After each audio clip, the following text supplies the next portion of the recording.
tomorrow's businesses today. And I will be your host for this hour, along with Victor Dominguez, who will co-host. And he's very good at asking Jeff poignant questioning, so we can count on him for that. And we hope that you, too, will be asking questions. Your executive presenter is Dr. Jefferson Stewart. He is basically an agent for Board of Trustees, Board of Directors, and CXO teams. He's also first speaker, and his company is JAS LLC. He has been serving in the range of over 400 different companies, Fortune 10, Fortune 100, and Fortune 1000 firms for more than 30 years. He focuses top leaders on critical dimensions of core intellectual properties and on timing rapid market entries for their emerging businesses. He works heavily in the area of green technologies and helps businesses find each other. He puts businesses together when they have complementary technologies. To date, his career economic value creation is in the range of 14 figures. Dr. Stewart serves as Chairman Emeritus for the National Advisory Council of the American Society for Competitiveness. For 50 years, Jeff has been serving as ordained elder, 30 years elder at large, and for his faith communities, as well as being a loyal eagle of the Boy Scouts of America. We look forward to his comments. And folks, we want to make sure this is worth your time. So please, when you have a question, if you don't understand anything, go ahead and type your question into the question on your dashboard for GoToWebinar. If you see chat, you can do it there as well, and we'll be monitoring those. And with that, Jeff, we're going to pass the screen over to you, I believe, but let's take it off. Thanks, Jeff.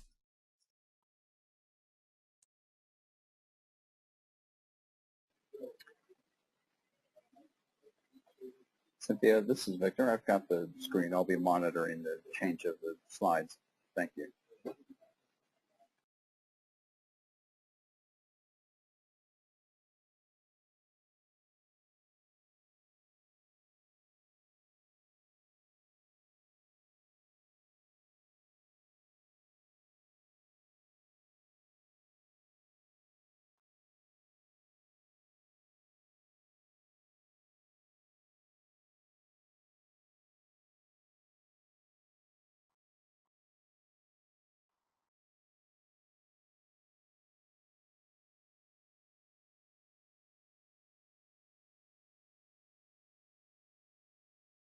Sorry, folks.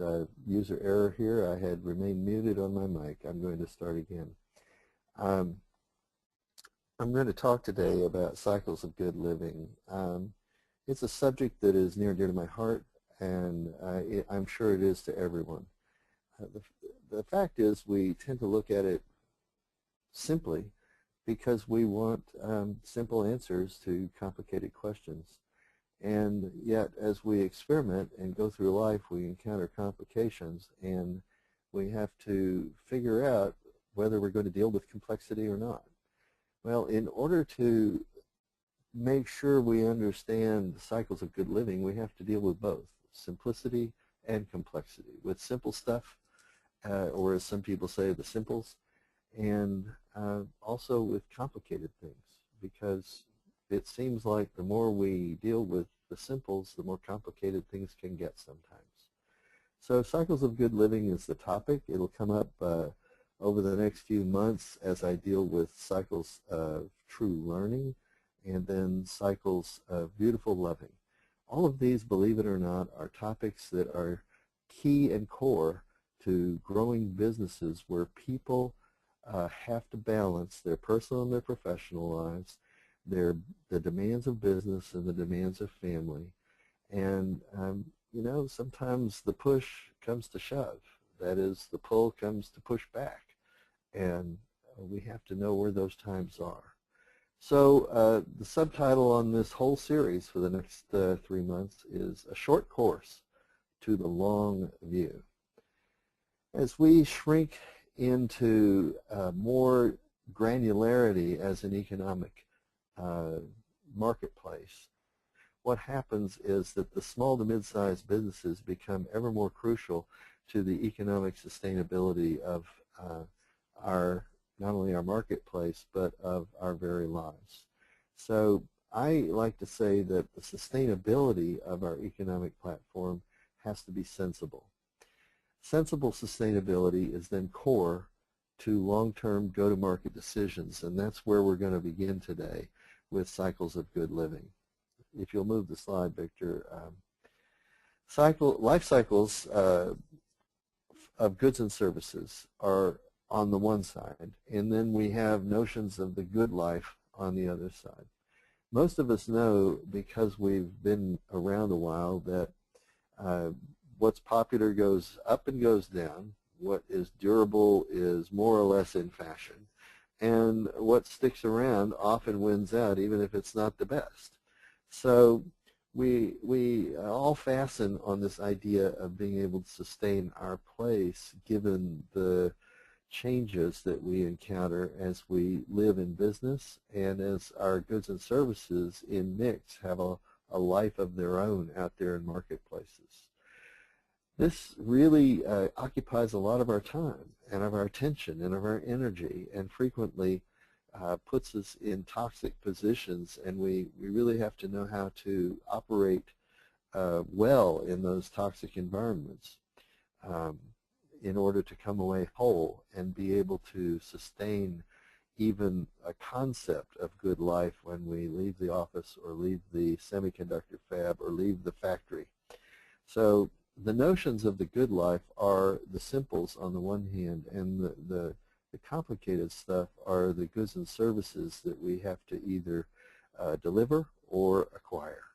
So Victor, if you'll move the slide, I'd appreciate it. Dr. Jeff, just a quick observation here, because I'm contrasting goods and services being material items clearly, and the marketplace will affect those cycles of procurement and distribution of goods and services.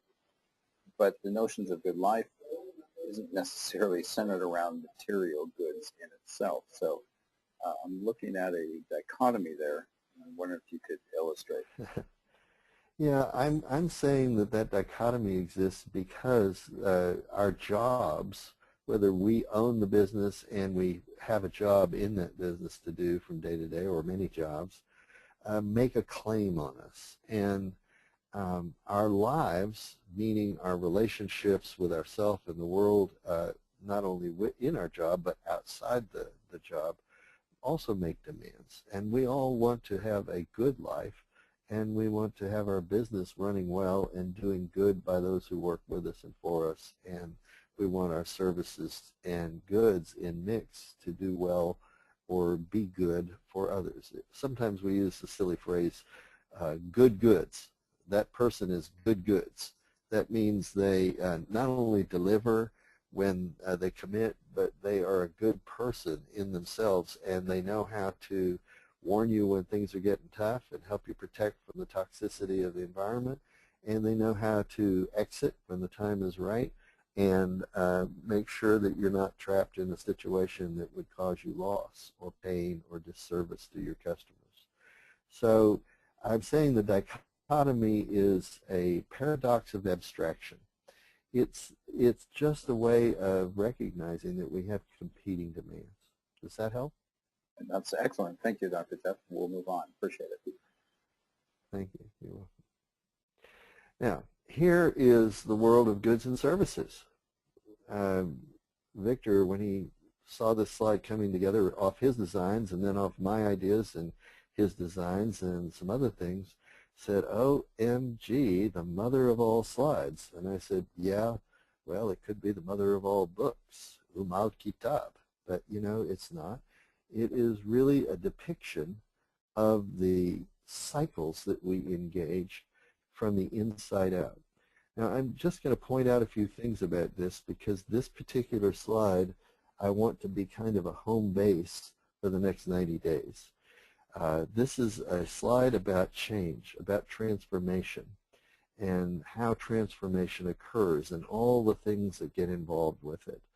Now, I want you to notice one thing first and foremost. In the center are intersecting cycles, and they're designated by an MMDDDN.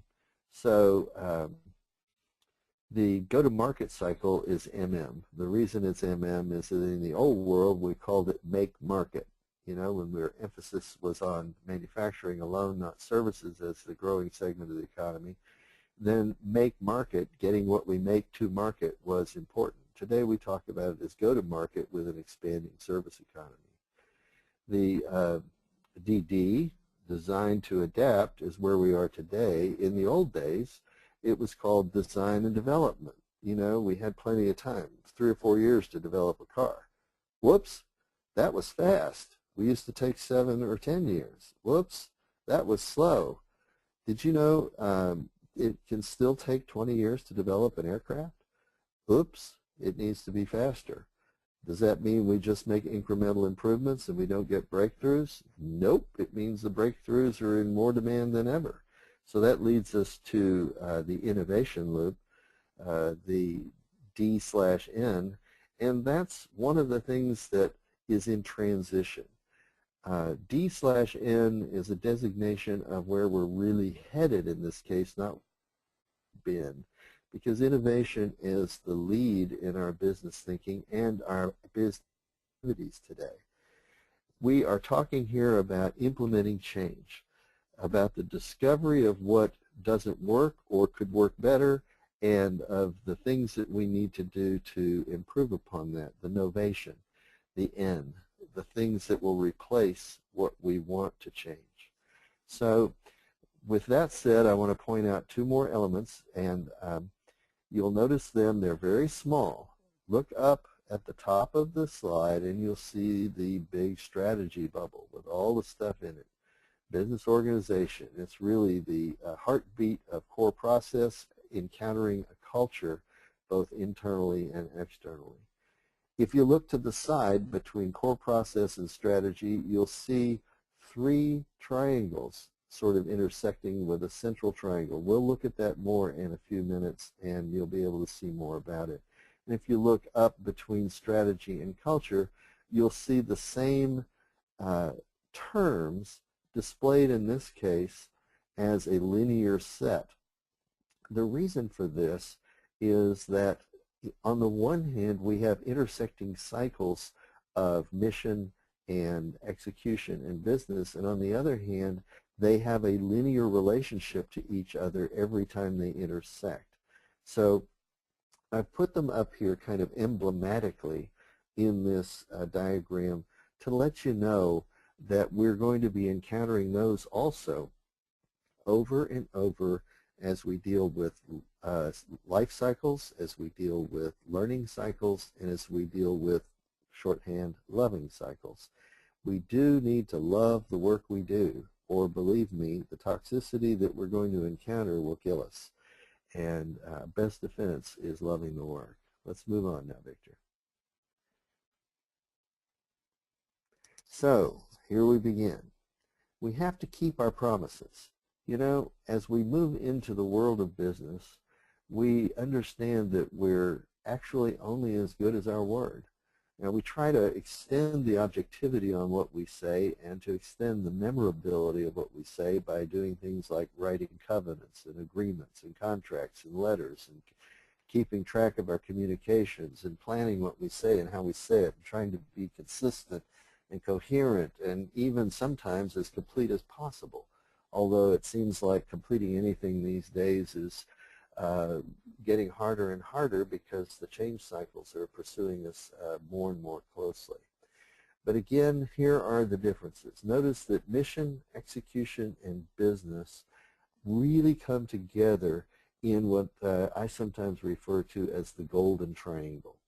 In that center, where you have a good sense of what you're going to get done no matter what, that's your mission, and you know that you've got a team that can execute for you, that'll keep your office lights on and the gears moving in the shop, then you can really do what you need to do, which is business.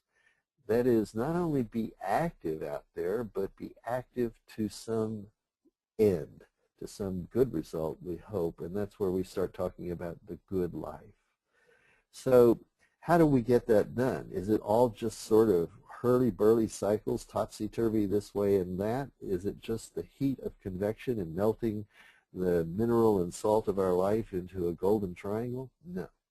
It's really about linearity, the ability to understand that our mission puts us on a path and that our team is around us.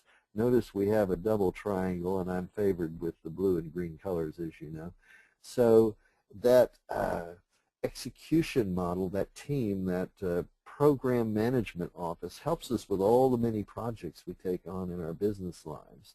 And it does move, as you notice the emphasis in the coloration of the slide, from through execution into business.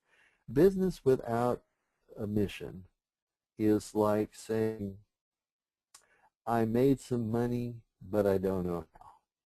So doing business and not knowing how is kind of like being unconsciously competent. It's like beginner's luck. It just really hangs in there and goes away as soon as you celebrate, because you don't remember after the celebration how the heck you were that lucky. So let's move on, Victor. I'd like to not get too carried away on that. It's going to come up a lot. When we keep our promises, what we really do is take orders and deliver. We call these in business deliverables. And because of our notions of the good life, that is what we want and what we want out of life and what we want to bring to life and give back to life, we really talk about delivering the goods. Or as I said before, when we talk about people who do it frequently and when they say and how they say, we say they are good goods. Those people are people that you would trade your life for. And as you know, we have at least one model of ultimate value in this culture, and we call it the ultimate sacrifice. And we go and deliver on the ultimate sacrifice because of our notions of the good life here in America. So delivering the goods is an important part of business, not just because we're engaged globally, but because we're engaged at home. Remember, global is local today. And so the attitude that we bring to it and the mindset that we execute from is core. When we do business, what we see is that there are things that bring us that flash line. I'm not quite sure what color that is. People are always coming up with better names than me, but to me it looks kind of like a rosy pink purple color slashed from the upper left where it says business value down to the lower right where it says 10,000x. And those are multiples. 1x, one multiple, 100x, 100 multiples, 10,000x, 10,000 multiples. So what is a deliverable? A deliverable has been defined, believe it or not, for a very long time in terms of two vectors. And we're going to make those vectors the axes of a framework for understanding value today. The business value at the first level of thinking is called on time, in quantity, and in mix. For a simple order that is delivered off the shelf, it needs to be to the customer on time. They need to get however many they ordered, and they need to get it in the right mix. And that means if I had more than one thing in the order, I need to get the right number of each of the things that I had in the order. Now that's just a product and a good. And the service element really comes in matching the metric, that it's on time, it got there when we asked for it, it's in the right amounts, and it's in the right mix of amounts. Very simple, product-driven business. Almost anybody, by the way, can do this if they've got access to supply and the demand is readily available to their business site.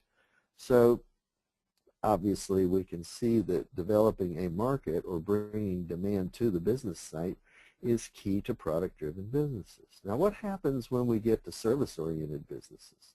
Service-oriented businesses began to add some other issues. Not only do you have to be on time in quantity and in mix, but you have to be at the right cost, you have to deliver the right quality, and you have to deliver the right incentive, or people simply don't show up and take advantage of you serving their market as a leader with whatever, new products or wraparound pluses or lagniappe in the favor of a customer who's just been a regular. So the idea is that business value is also driven by service. So you have product across the top and you have service down the vertical on the left. Right cost, right quality, and right incentive. Those are service functions, and we often blend them, particularly quality, with the product world. And quality, as you know, about 30 years ago or so, became the core requirement on the global marketplace for most major manufactured goods. If it wasn't a high level of quality to begin with, and you didn't challenge each other on quality, you couldn't sell anyway. And a lot of people went out of business over that, no matter what cost they put on it, no matter how cheap they made it as a value purchase or how expensive they made it as a premium offer. So it turned out that as we began to evolve with more and more change, people began to want things more their own way. They wanted things to be what we now call mass customized. Today, mass customization is not just in the product world. It's now in the world of services. So we are in the business of mass customizing services, or trying to get there, and that's where innovation is taking us. What's the multiple value for your effort? Well, if it was just right cost on time, I could run down to the shop and get it at $1 when, you know, it usually costs $1.10, and I could get it right when I needed it. I'd see a 1-for-1 exchange. That's the 1x multiple. If it's the right quantity and I know that I can get it for the year at the right quality in addition to right cost and time, then that's worth basically $100 because I'm going to buy a whole lot more, and, you know, so on and so forth. When we add the right custom incentive in every case to the right mix as it changes over term, that is a strategic view, then we see 10,000x. We have a multiple value of 10,000. Now, what does that mean? That means things like major goods, things that will endure and take us places and do things with us and be reparable, that we can ensure, that have a strategic asset value. So long-term assets turn out to be very, very critical to the kind of economy that we're moving into. What is the most durable long-term asset that we have? It's very simple. It's life itself. If we respect our notions of the good life and we supply in this model, we will see massive returns on our business investments. Those are 10,000x returns. It's hard to imagine that until you think about real case studies, and I'm just going to list them. Microsoft kicked it off by giving away its software free. Kaboom. And others followed suit. Apple didn't give it away free. They put a premium offer on the table compared to the competition, and kaboom, when they got it right, it went through the roof. And we'll talk a little bit about that on and off. But the key to what they do is what's called innovation. And finally, I'd like to move the slide forward unless there's questions, Victor. Here we are again, looking at the transformation model. What's engaged in the transformation model that's so important about life cycles? Well, first of all, in the middle where we do all of this business stuff, okay, there's that golden triangle that we're trying to work from, where, you know, everything works perfectly and it just drives it through the roof. What happens is that we engage each other from our intra-relationships with the outside world, and that means other departments, other teams, customer groups, and whatnot, through these various dimensions that we call strategy, core process, culture, structure, and systems. In doing that, we really take a line of action, a line of learning, a line of results, and often take it for granted. We do it in the simplest way. As we do the simples, we encounter complexities, and we have to go back through that process before of rebalancing mission, execution, and business itself.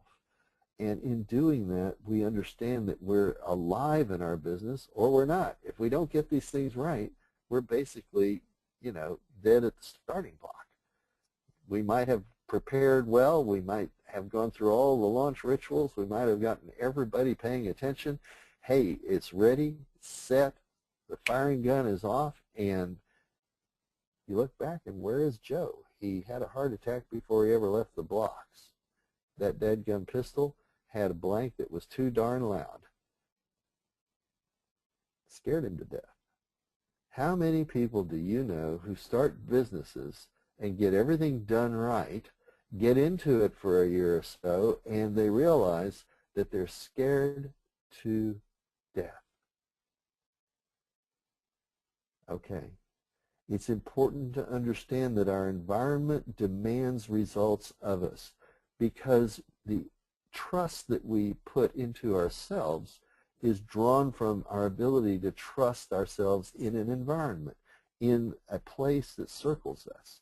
This is what I mean about being sustainable.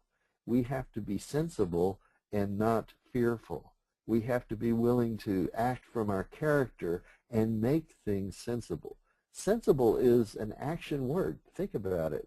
It's not just sensitive. It's the ability to sense, to tell what's going on, to know, to feel, to get the intel it takes. So I'd like to move on. Again, we'll come back to that because results are the key to breeding trust. In a marketplace or in our lives, we deal with valuation day in and day out. How many times did you ask yourself if it was worth it to have coffee with that person, or whether it was just a waste of part of your valuable day? Don't talk to me about how toxic your life is, or being a workaholic, or never being able to stay focused. Those things are not the issue. The real issue is value, how we make and create value. Valuation behavior extends across a spectrum, and it's important for us to realize, because this is the way we understand the relation of simples to complexities, of the simple stuff to the tough stuff, and indeed how we understand where the hard stuff is in relation to the soft stuff, the people stuff, the relationship work. My partner Cynthia Stewart, who also presents here, is fond of saying the soft stuff is the hard stuff. And this is one of the reasons it is. Look carefully. When we work in a team, call it a business, call it a project team, whatever you want, there are two elements that we have to deal with. On either extreme of the spectrum of teamwork, you see, is transacting and partnering. When we're deeply engaged and we have our tight discipline and we really work well together, kind of like a well-oiled machine, but really I'd like to say like a great basketball team, we are highly disciplined. And like a good jazz group that jams a lot together, we trust the discipline of the other players to get it right as we work through the modalities of the tune that we're pumping. So that's partnering, and it takes tough discipline, and it is a form of teamwork. That work we take great joy in. It feels really good. Where we have to be very careful and in control of things is when we take on transactions. Now, a lot of people get this backwards, and they think control is a function of partnering. No, you don't want to control your partners. You want to love them by letting them go, right? We want to be in discipline together, co-disciplined, or as a friend of mine in another side of my life in my faith community says, co-discipling. Our teamwork drives us, however, to control the values that we engage in transaction when we get into exchanges. Transactions occur among partners, but they also occur in the marketplace with goods and services. So when we look out at that marketplace, what we realize is that transacting is the basis for most of our economic theories, and we don't really look at partnering as the basis for economic theory.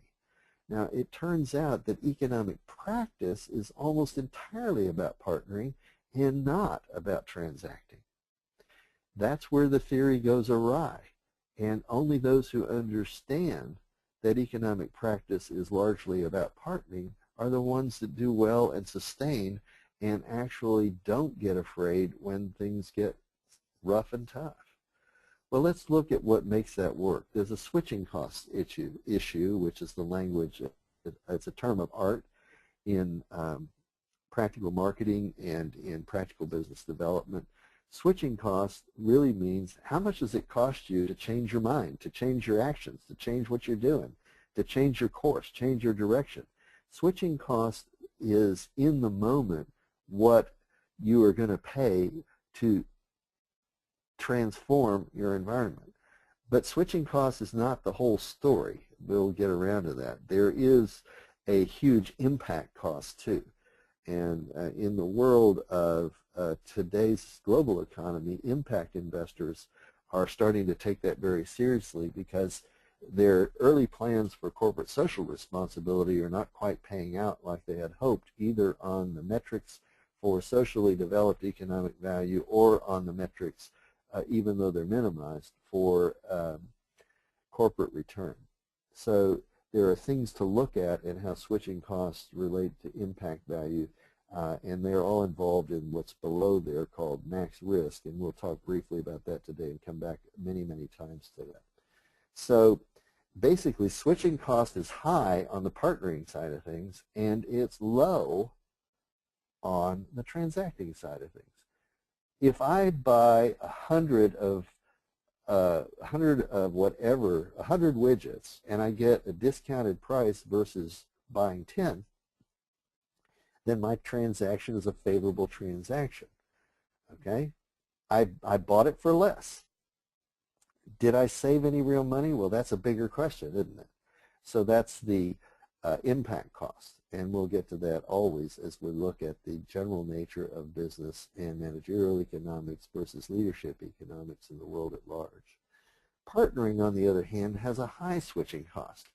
Instead of worrying about what we pay time to time, we often deal with things like our standardized costing. We set up a general framework for our cost builds and our analyses and how we're going to handle exchanges, be they trade or revenues between us. And what we do is we keep that high in front of us on a value model, but we also, you know, like the high spot or the high mark that we're going to try to jump for or whatever. And at the same time, we realize that the switching cost, because we're committed to that, is also high. Not just in dollars, because we venture forward with a higher degree of trust, but professionally and personally. We have become protectors of each other's what? Notions of the good life. So partnering involves high switching costs in many ways that can also be measured, but people typically shy away from measuring those things, saying, oh, well, it's just good, or it's better, or it's the best we can do. And, you know, what they do is they put a lot of fudge factor into that thing that accountants like to call goodwill, and it leads to problems in the end with your business when you establish valuation. So goodwill ends up being kind of a mystery box that everybody throws things into that they don't really want to deal with. And accountants like to deal with it on rules of thumb based on their pure numbers, which are all transaction-based. They really don't reflect the partnering values or the long-term strategic asset value that discipline in a good group and a good opportunity and a good organization or culture brings us. Now, the last thing I'll just briefly mention is the issue of risk. Again, most people miss the picture. They think risk is in the partnering or risk is in the transaction. Sorry, folks, risk is in the teamwork. When we work well as teams, we actually reduce risk. When we execute and control what we're doing as a team, we what? Deal with customers in our business at minimum risk. We get high customer satisfaction, we get high partner results. So the idea is that as we go inside out, we encounter risk. Team and teamwork are the way we encounter that max risk and transform it into value for those that are coming from the outside into our business, those that are coming in expecting minimum risk from us. So the team is the key to reducing risk in an ongoing business culture, and it's also true in a family. I want you to think about this, because as we shrink our businesses down into things that approximate family relationships more and more and more, what we're talking about is teaming in our families, teaming with life in mind. You know, there is a play on words in there, and we'll come back to that maybe at another point. Let's move on, Victor. So I'm going to kind of talk about some common notions of life cycles, and then I'm going to talk about some common notions of the good life. And I'm going to do that by talking about some things that people really wouldn't expect me to talk about. Victor, are we going to be able to do a Google search and pop that up on the screen or anything? Dr. Jeff, we could do that. We'll have to do a unique search from cold start, but certainly we can try. Well, why don't you try doing JCurves, and let's start from there and see if we'll try JCurves and SCurves, and if we can do those two, that'll give people a fair idea of where we're going. I just want to give you a quick peekaboo into a kind of zoo in the making out there. It's the zoo of human life in its second order existence. That is, the existence of mindset applied to creating value. Look at this. OMG. Great. Stop right there. I like this because here we're looking at an image where we have two things that we're engaged with. We have a J-curve. You see that curve on the left, the growth rate of the population accelerated. Okay? That is a J-curve. We see that in all kinds of things. It's exponential, unrestricted growth. Next to it, we see an S-curve. It is a J-curve joined to another J-curve at the head, if you like, and flipped. It's an S. This curve is about logistics and growth, logistical or restricted growth. So if we're in an exponential growth mode where everything's going our way and we don't need to worry about anything, we're basically kind of like a bottle rocket. Pow! We're off, we're high, and what happens? Uh-oh. It tops out. It either explodes with a nice pop, or it gives us stars in the sky, or it fizzles out. Right? We talk about this growth rate of an accelerated population because in a market that grows rapidly, your demographics explode on you and do it faster and faster. So the J-curve applies to that. Now, if we bring logistics into the equation and we say, oh, well, we're not just in it for the fast buck, and we're not just, you know, fly-by-nighters, then what we're talking about is the carrying capacity of our business environment. How much can the market absorb? How much demand is there? What are the logistics required to deliver to this group or that group? How do we deliver to both? Well, the rate accelerates in the beginning, and then it becomes what we call a normed operating curve, which, by the way, is a little bit boring. Okay, a lot of people just like those boring jobs. They go and they leave and they come home. So on that middle point where you see the joining of the two heads of J-curves, we have what? We have the point of maximum growth. If we were to judge the growth rate at that point, we would know how fast the business is actually growing. And then, of course, as it grows up and begins to reach the limits of its logistical ability, the rate of growth slows down.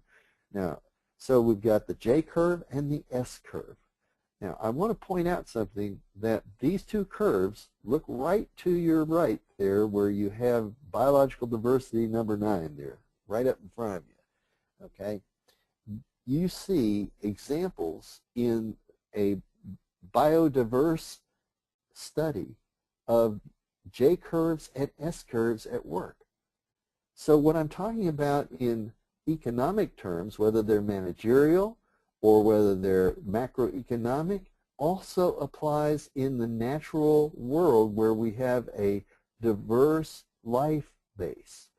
It's real important to understand that diversity is crucial to growth and to success and life cycles. Let's move on now. We'll come back to this more and more. If you're interested, just search Google or Google JCurves. Was that what you did, Victor? Yes. Yeah. So what I'm saying is that JCurves apply to upstarts in two ways, and there's a lot of upstarts in today's world. I have what I call the July 4th model and the July 14th model. Now, you may not know, but July 14th is the Independence Day in France. It's called 14 Juillet, and that's when the French, having funded the experiment in the United States called the Revolutionary War, decided that they needed one themselves, and they had their own Revolutionary War. There's been a recent movie with a musical in it about that that's pretty amazing. So there are two J-curves that happen. One is where you pop through the top, and that's the Revolutionary War we have, and the other is the one where it goes bananas on you. It's not simple at all. There's an inherited tradition in history that just dominates everything. There was not that in America on the July 4th, so it was a simple J-curve.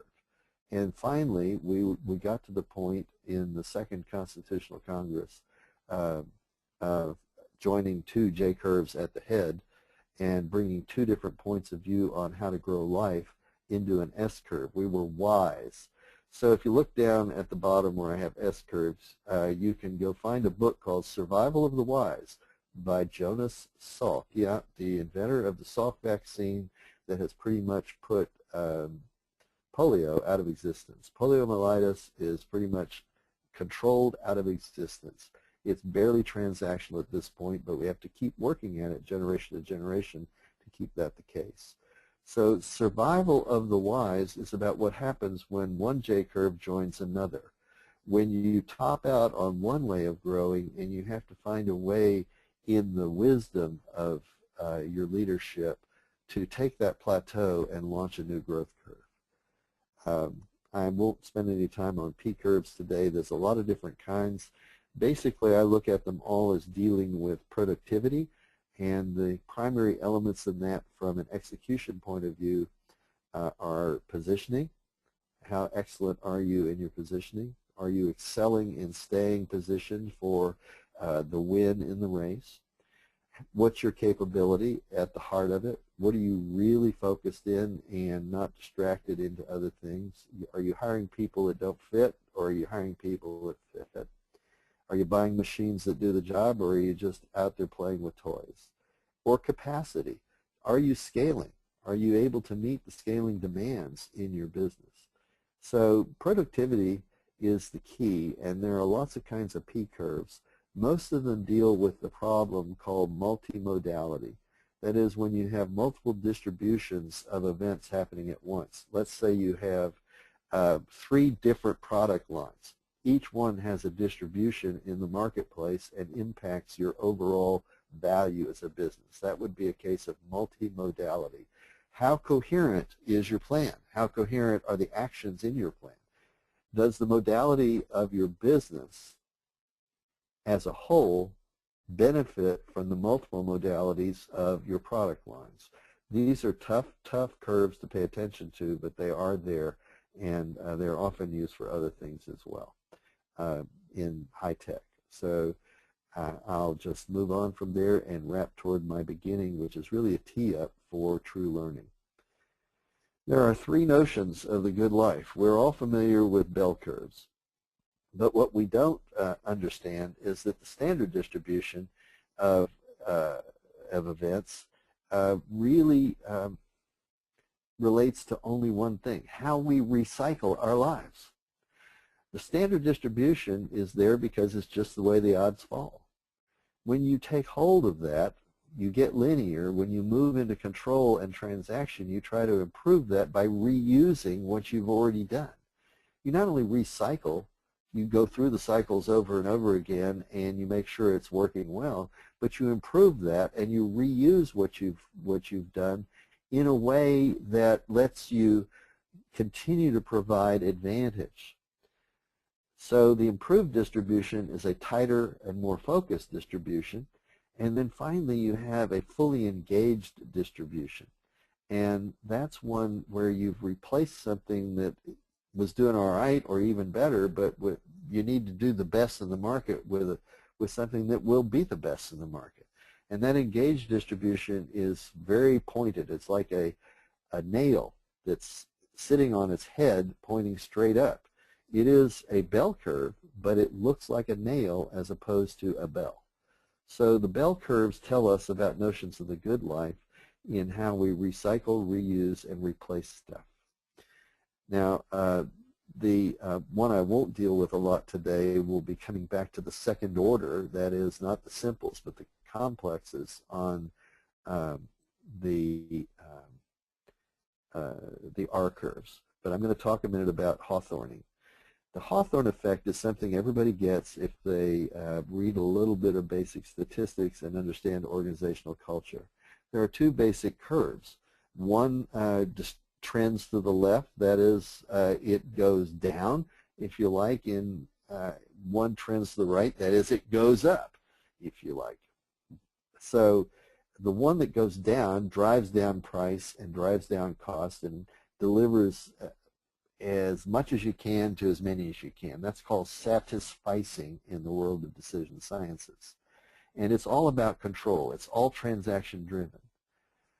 Trending to the right is called optimizing, which is where we head with mass customization. And it's all about discipline and making something similar to partners out of the customer relationship and client relationships that your teams engage.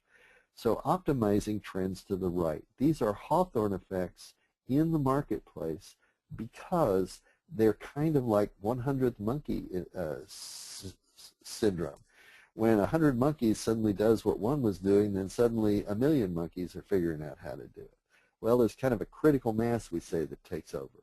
So when you're satisficing, you can drive the price down to broke if you get too many people doing too much at too cheap a cost to sustain the economic curve. If you're trending to the right and you've got too many people overly disciplined in their relationships to each other, the premium value goes out of sight and nobody can afford to stay in that business. So there's always a balance between Hawthorne distributions in your marketplace. The thing I want to point out is that you've got 3 bell curves and Hawthorne distributions overlay on those. Just 2 times 3 is 6, right? That means that you've got the reuse, recycle, reuse, and replace curve in each one of those 6 opportunities. And there are the R curves. And those R curves turn out to be critical in things as simple as high security coding for preventing people from hacking major sensitive systems. Anyway, the 6 R curves are critical to the good life and to defending our notions of the good life. With that, are there any questions? I'm sure there are, but we don't see any on the screen yet. So thank you, Dr. Jeff. And I guess given that we're at the top of the hour, we'll go ahead and wrap up. Thank you so much for your insights on the cycles of good living. And Victor, if you could move us to the next slide. There we go. We will see Dr. Jeff back next month with Cycles of Good Love, Beautiful Loving. That'll be very interesting as well. And I'm sorry, he'll be back next month with Cycles of True Learning. So sorry. And then after that will be Beautiful Loving. We hope that you will check out our webinars on thebusinessperformanceusa.org. We'd like to invite you to become a member of Business Performance USA. There's no cost for you to be a member, and members receive the privilege of viewing our webinar recordings and downloading business posters and charts and white papers, as well as interacting with others in the community. So we hope that you will come back next week. We have Learning to Adapt for a Future of Innovation. I'll be giving that one. And then following that is our background screening. Thanks, folks, for your attention today. We look forward to hosting you back. Go out and make it a great day. Bye-bye.